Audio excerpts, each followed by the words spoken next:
Hey, what's up, geeks? Welcome to my room.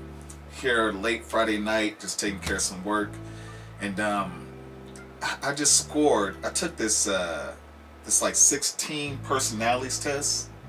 It was recommended to me, and I got the what's this called? The INTJ-8A. So I looked it up on YouTube, right, just to get more information out of it. And everybody that I saw on YouTube looked hella dorky. So I was like, you know what? Let me create my own version of an INTJ, and then just go over what they say, the strengths and weaknesses, all the other character stuff or whatnot. So that's what it is.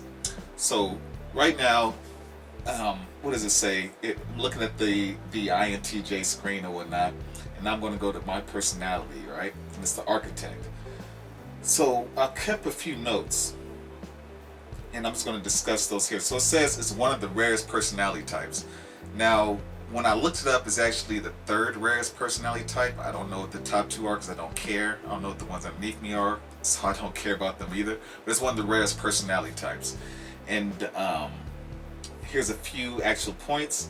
It says they can be cynical about human nature more in general, assuming that people are lazy, unimaginative, and simply doomed to mediocrity. So that's kind of true. Honestly, I kind of do feel like that most people are wasting their potential. I feel like most people are kind of just like doing the same thing, routine, day in, day out. Like, I quit my job, and then I remember when I first got hired, I want to say after about 3 weeks or a month, I was just like, man, how do people do this shit for 40 years? They give up 40 years of their life. They go home, they probably work, especially if you're a software engineer, you're going to work more extra overtime. You have a family, you have kids. Then what if you lose your fucking wife and then she takes half your shit? And I'm like, how do people put all of their coins in one basket? It doesn't make sense to me. And just hobbies too. Like, I have a lot of friends that don't even have hobbies, man. So that's just kind of weird to me. But anyways, I'll continue. Uh, in school, people with this personality type may have been called bookworms or nerds. Well, as you can see, I do have books right above my bed, right? But honestly, in school, I wasn't considered a bookworm or a nerd. I was actually considered to be a dumbass. And that wasn't really because I was a dumbass. I've always been pretty good at math, just naturally really good at math. And I didn't even have to study. Like in college, the highest I went to was Calculus 3. And I didn't even have to. All I needed was statistics, but I just took math classes because I'm a geek. So I love math. I love, I just love it. It helped me boost my GPA because I was so good at it. But anyways, I was never considered dork. I was considered basically dumb, and that's because I was an athlete. Where I come from, we didn't have like this.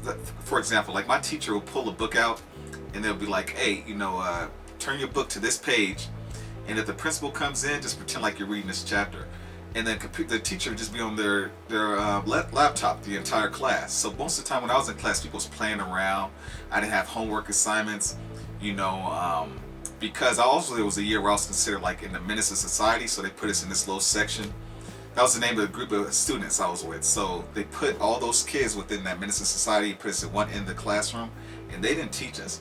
So I actually had to learn how to teach myself when I was a kid. And I remember telling one of my real good friends, I mean Zell Banks at the time, and I told him, I was like, man, they trying to make us stupid. And I was 9 years old when that happened. So for the most part, I wasn't considered a dork. Even in high school, even in college, just friends that they used to call me Gangsta D. Even the way I speak now, I didn't used to speak this way. But when I got better grades than them, then they would stop being my friends, or fuck them. They would stop being my friends, or they just had an idea of how life was going to be for them and how life was going to be for me. And hey, it is what it is. But anyways, they are confident in their ability to teach themselves about and master any topic that interests them. Well, like I said, I had to teach myself. But what caught me about this one, man, is that it says interest them. And it says whether that's coding, capoeira, which is that Brazilian martial art, or classical music. And what's so funny about this is that I actually, I code, obviously, But I also play classical guitar. Like my classical guitar, I have three guitars, and my classical guitar is actually it's in its case right now, and I don't feel like taking it out. But I play my guitar like all the time. So that's what really shocked me. I was like, okay, it said they're coding. They can be coders. They could play classical music, or they can do some kind of martial arts, which I do. I competed in boxing in college, and I still do boxing. So that's what kind of got me, you know. And then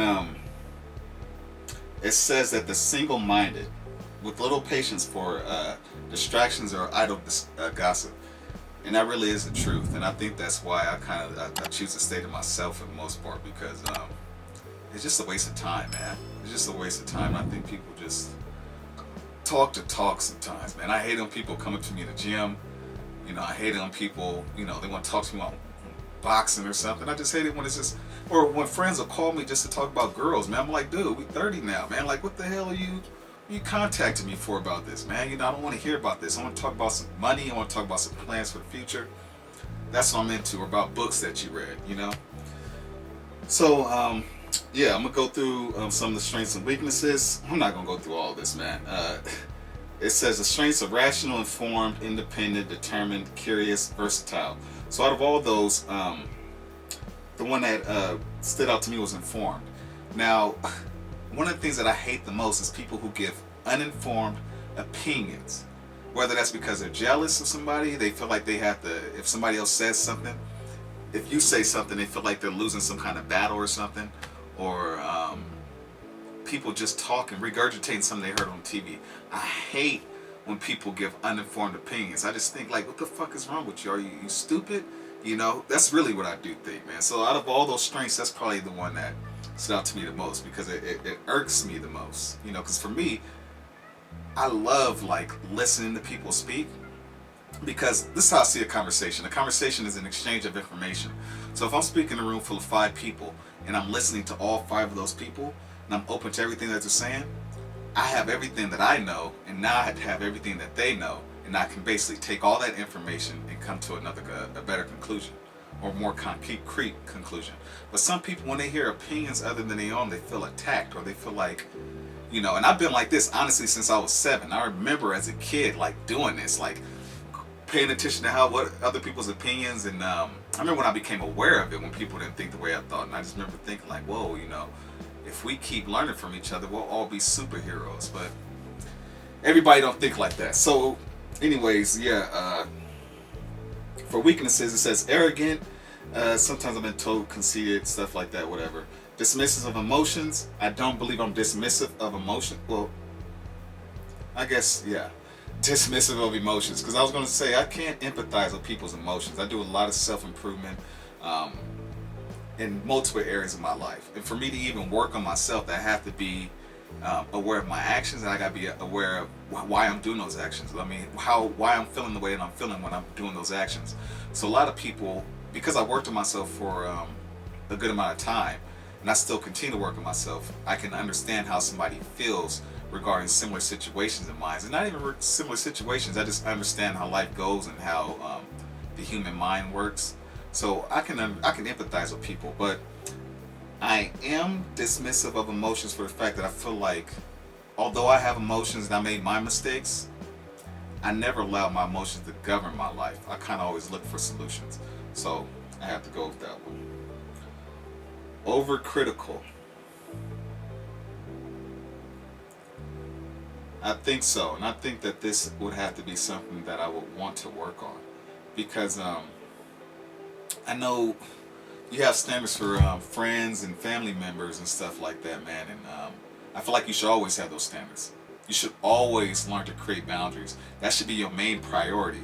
But as I grow older and I'm still working on myself, you know, I'm learning that people can't help but be who they are, you know. So you have to learn how to place your friends in certain different pockets, you know, place family members in certain different pockets, and only address certain topics with those people, and have certain expectations for certain people, as long as they don't cross your boundaries, you know. And I know I've been disappointed by friendships. Some people I had to let go because of just disrespect, but even for like your partner, you know, your woman can't be your everything. You know, so you have to really know what it is you want out of your relationship. Your woman can't be your mama. She has to be your mama. What is it like? You know, have a few things that you guys like to do. She doesn't have to be your best friend, you know, but you guys do have to be cool with each other. You know, basically, you know, don't put too much weight on the people who love you. You know, you should have a good social life and whatnot. But anyways, romantically clueless, screw you. So anyways, romantic relationships, I really don't want to get into this, man. I honestly, I really can care less about the relationship thing right now. Let me just skim through it. Friendship says they're one of the best friends you can have. Basically, parenthood. One of the things I liked about parenthood, which I believe is true, is because one of the things about my personality type is that we're free spirits. So basically, we're always looking for innovative ways to basically improve ourselves, or to make some, or we have some big goal that we're always working on. It's like I said, it's hard for me to work for somebody. Like, I have to be free. I have to be able to think. I have to be able to put in a position where I'm creative, you know, and not where I'm creative on my own, where there's no kind of constraints. So it's one of the things that it says about when we have children, although it makes us look like a robot. It says that we want our children to be free thinkers and to be live a life of freedom, and that's exactly what I'm trying to do. So yeah, I love that. I love that part. Career paths. Oh, yep. See, architects also want the freedom to exercise with their greatest goals. So most of the stuff that it says has to be coders, but a lot of it career wise, it says that they're most likely not going to have the more common careers are going to basically be working for themselves, you know, or always on the go. All right, so yeah, that's it for this INTJ personality type. But like I said, I wanted to do it because I saw people on YouTube. Everybody looked like a dork, or it was just like, it did seem like they had much personality. Maybe I don't have that much personality, but it just, I felt like there needs to be more people talking about it so it can be more well-rounded, because yes, you do have these masterminds, and it does say the personality types, the people who most commonly have this personality type. I think it was Michelle Obama, it was like Elon Musk. It was all these great engineers too. A lot of really smart people. We're considered to be the smartest, most intelligent personality type. And it says that it's because it's the way our mind works. It allows us, and it's so weird that I had just said that. It allows our mind to, the way we get information. This is how I see people. People are like giant information tanks, and some of us have better filters than others, and that's exactly what the INTJs have. They have the best filter, so they have an easier time getting information and then finding the pattern within shit. And I guess that basically explains why I'm a software engineer, because that's all about problem solving, and that's all about it's all about pattern recognition. Playing the guitar, that's all pattern recognition. And the same thing for martial arts. You can read a person. People tend to move exactly the same way. They have a certain combinations of their body move a certain, you know, they do a certain flinch when they're about to do certain things. So INTJs, their pattern recognition is higher than anybody else, which is why they tend to be very successful in life. But anyways, hey, y'all should check out the 16personalities.com personality test. And then in the comments section, let me know what you got. All right. So yeah, thank you for watching. Anyways, I'll get at you later. Peace.